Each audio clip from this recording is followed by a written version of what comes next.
The business owners of San Francisco thought Hiroshi Tanaka was the most artistic paper folder they had ever encountered, creating beautiful origami sculptures that amazed customers but served no practical purpose.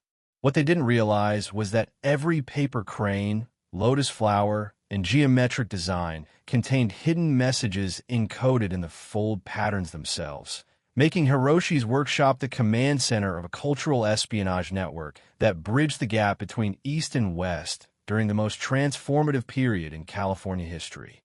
But to understand how a paper folder became the most important cultural intelligence operative in the American West, we need to go back to where it all started. Back to a winter morning in 1852, when young Hiroshi first learned that some art is meant to hide truth rather than reveal beauty, and some messages are more powerful when they're folded into shapes that seem to have nothing to do with communication. Hiroshi Tanaka had arrived in San Francisco in the winter of 1852 as one of the first Japanese immigrants to reach California during the Gold Rush era, carrying with him not only traditional paper folding techniques that had been perfected over centuries in Japan, but also a secret mission that would make him a bridge between two worlds that were struggling to understand each other. He was 26 years old, slight of build with the precise movements of someone trained in traditional crafts. But his most valuable asset was his ability to move between cultures without fully belonging to either one. San Francisco in 1852 was experiencing unprecedented growth as the California Gold Rush attracted people from around the world who were seeking fortune and opportunity in the American West. The city had become a melting pot of cultures, languages, and traditions as Chinese, Mexican, European, and American populations struggled to coexist in a rapidly changing environment that challenged everyone's assumptions about identity, community, and belonging.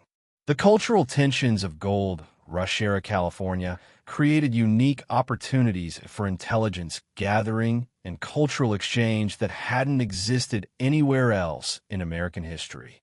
Hiroshi found himself in the perfect position to observe and document these interactions, as his paper folding business gave him access to customers from every cultural community in San Francisco, while his artistic work provided the perfect cover for more complex activities.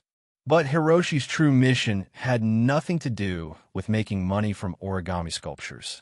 He was actually working as a cultural intelligence operative for a secret network of Japanese scholars and government officials who were trying to understand American society and assess whether Japan should open diplomatic relations with the United States.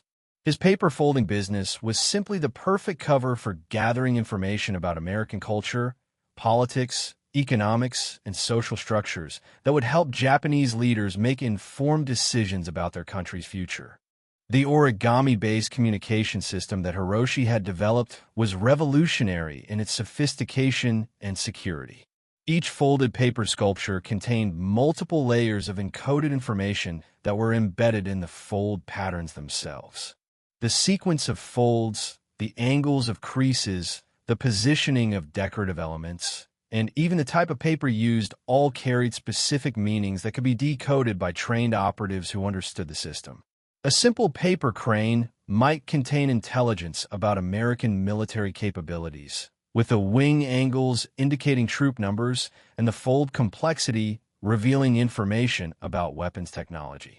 A lotus flower could encode diplomatic intelligence, with petal arrangements conveying details about political alliances and the stem design indicating economic relationships between different American regions. Most ingeniously, Hiroshi had developed a system of layered encoding that allowed him to hide multiple messages within a single origami piece. Surface-level information that was relatively innocuous could be decoded by operatives with basic training, while deeper intelligence that was more sensitive required advanced knowledge of traditional Japanese paper folding techniques that only master craftsmen would possess.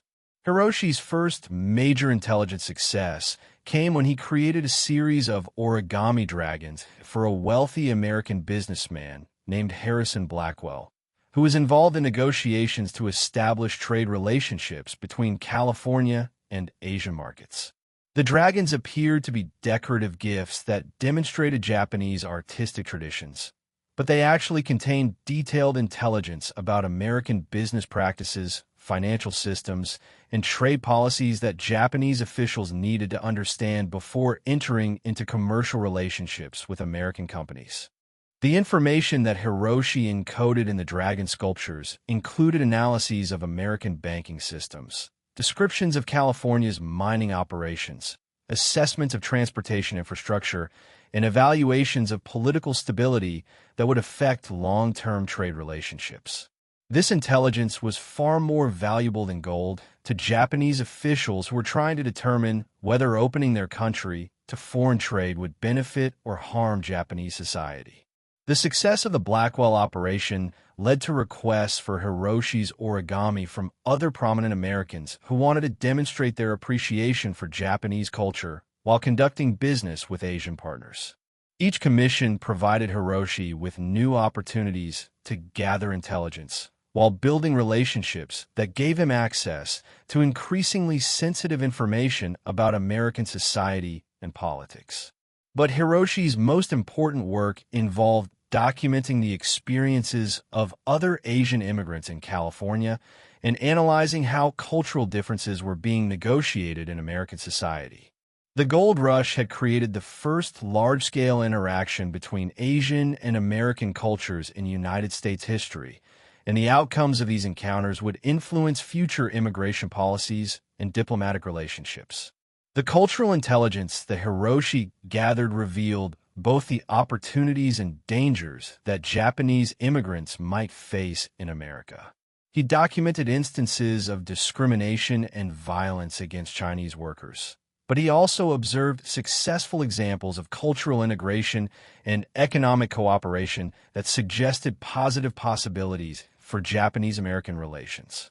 His origami sculptures became repositories of cultural knowledge that preserved not just intelligence about American society, but also observations about how different cultures could adapt and thrive in new environments.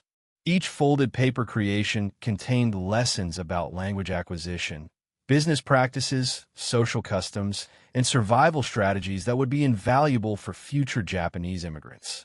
The most challenging aspect of Hiroshi's mission was developing methods for transmitting his encoded intelligence back to Japan without alerting American authorities to the existence of his communication network.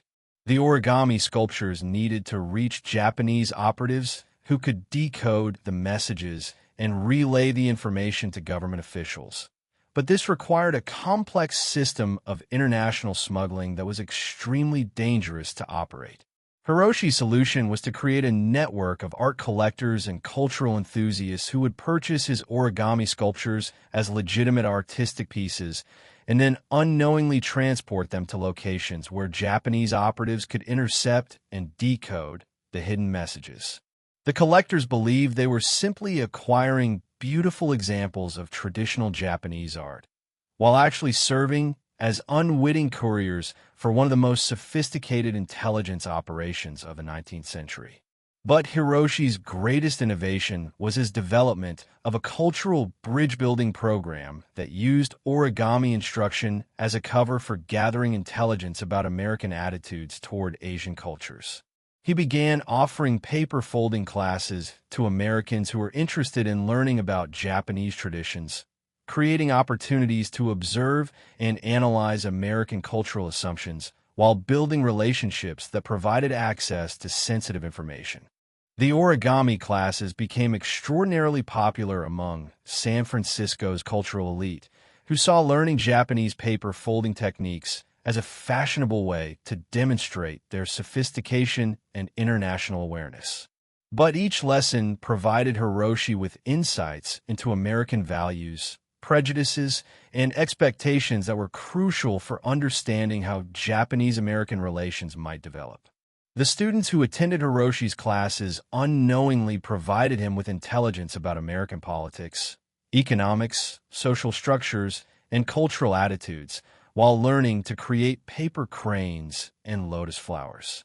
Their casual conversations during folding sessions revealed information about government policies, business plans, family relationships, and personal beliefs that would have been impossible to obtain through conventional espionage methods.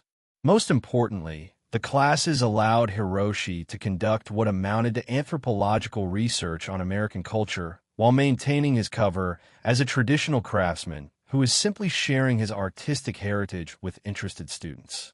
He was able to observe how Americans learned new skills, processed unfamiliar information, and adapted their behavior when exposed to foreign cultural practices.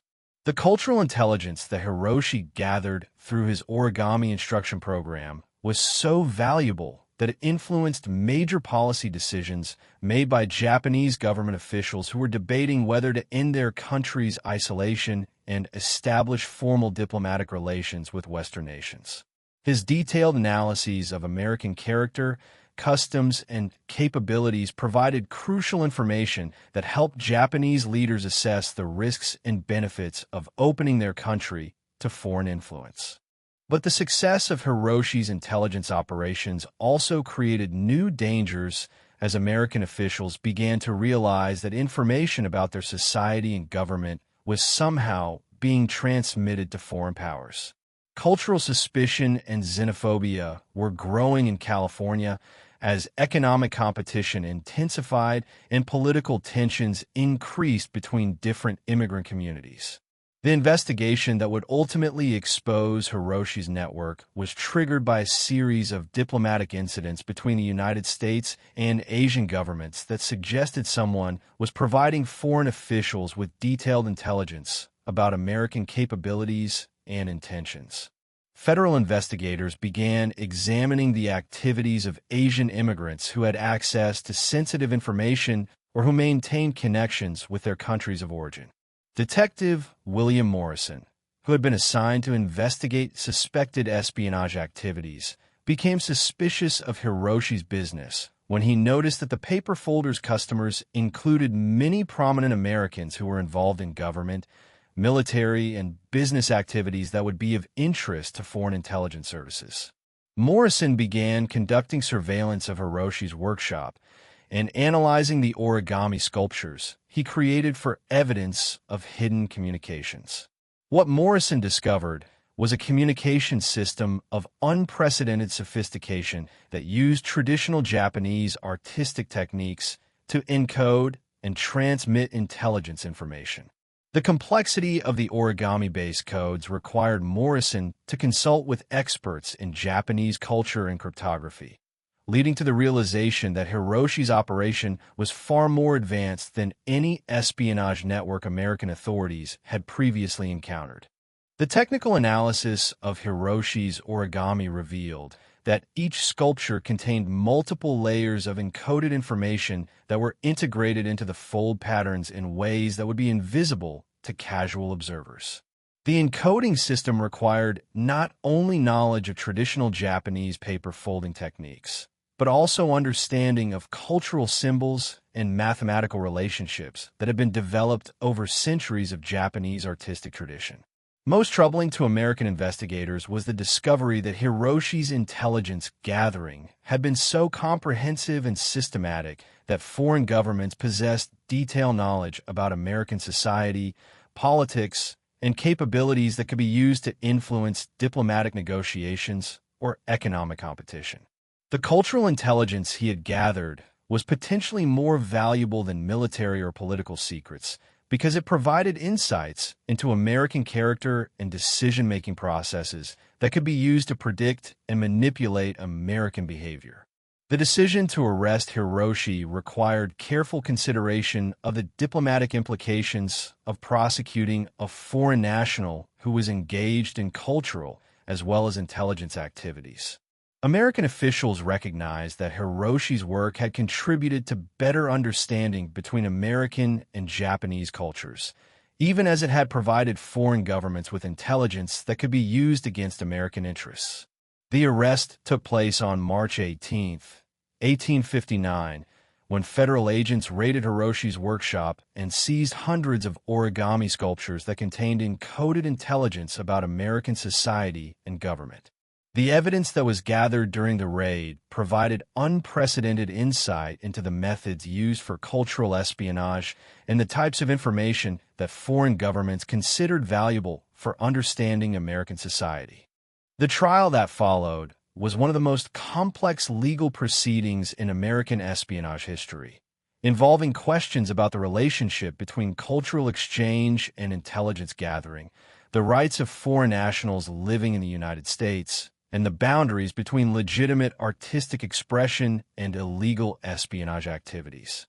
Hiroshi's defense was based on the argument that his activities had promoted mutual understanding between American and Japanese cultures and had contributed to peaceful relations between the two countries. His attorneys argued that cultural intelligence gathering was fundamentally different from military or political espionage, and that his work had actually served American interests by fostering better communication and cooperation between different cultural communities. More controversially, Hiroshi claimed that his origami-based communication system was a form of artistic expression that was protected by principles of cultural freedom and creative speech. He testified that the encoded messages in his sculptures were not just intelligence reports, but also cultural documents that preserved traditional Japanese knowledge and promoted cross-cultural understanding. The jury's verdict reflected the complex legal and moral questions raised by Hiroshi's case. He was convicted on charges related to unauthorized intelligence, gathering, and transmission of information to foreign governments, but the sentences were relatively lenient in recognition of the cultural and educational value of his work. Hiroshi served 3 years in federal prison, during which time he continued to create origami sculptures and teach paper folding techniques to other inmates. His work in prison focused on therapeutic and educational applications of origami rather than intelligence gathering, demonstrating how traditional artistic techniques could be used for healing and personal development. When Hiroshi was released in 1862, he chose to remain in California rather than return to Japan. He established a legitimate origami instruction business that focused on cultural education and artistic expression rather than intelligence gathering. His workshops became centers for cross-cultural learning that helped Asian and American communities develop better understanding and cooperation. The origami-based communication system that Hiroshi had developed was studied by cryptographers and intelligence specialists who recognized its innovative approach to encoding and transmitting information. His techniques influenced the development of more advanced cryptographic systems that were used by intelligence agencies throughout the late 19th and early 20th centuries.